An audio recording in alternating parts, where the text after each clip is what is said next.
Imaginons que vous lancez une activité, une petite entreprise, où vous y mettez tout votre cœur, hein, vous essayez par tous les moyens de la faire fonctionner, et puis patatras, eh bien, elle ne marche pas.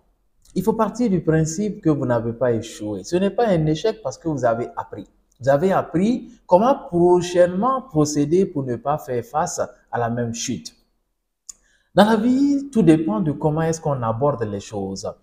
L'essentiel, c'est de ne pas être statique, de ne pas être au même niveau d'année en année, de jour en jour, de mois en mois. Il faut progresser, il faut avancer. Et bien entendu, se donner le droit de faire des erreurs, de connaître parfois des contre-performances et de s'en servir pour se bonifier.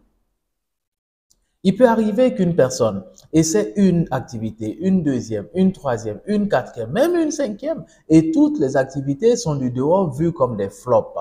Parce que oui, la personne n'a pas réussi à les porter là où elle souhaitait les porter. Mais ce n'est pas bien grave.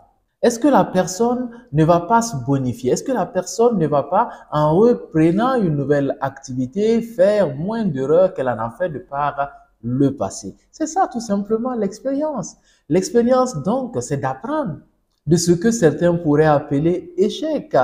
Et donc, tout dépend de là où on se place, de comment on aborde les choses, de comment on voit les choses. Et les personnes qui dans la vie réussissent le mieux sont celles-là qui justement ont su transcender ces moments que d'autres appelleraient des échecs. Alors, quand vous essayez une fois et que vous n'avez pas les résultats escomptés, eh bien, souriez à la vie et dites-vous tout simplement, voici une occasion qui m'est donnée de refaire les choses, mais mieux.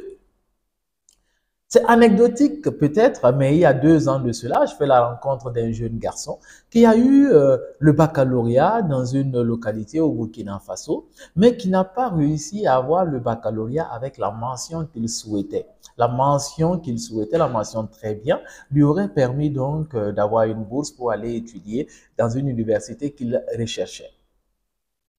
Eh bien, figurez-vous que ce jeune homme a repassé le baccalauréat spécialement pour avoir cette mention-là. Est-ce que vous voyez?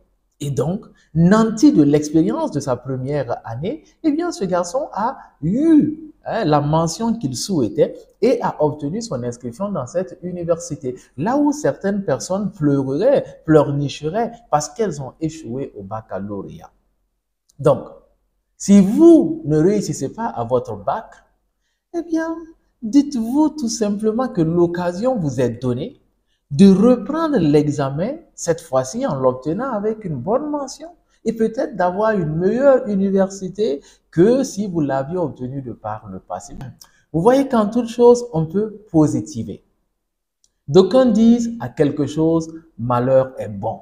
Et donc, on ne parle plus d'échec, mes chers amis, on parle d'expérience acquise et on se bonifie avec ces expériences-là. Faites ceci désormais et vous verrez que la vie est belle et le monde merveilleux.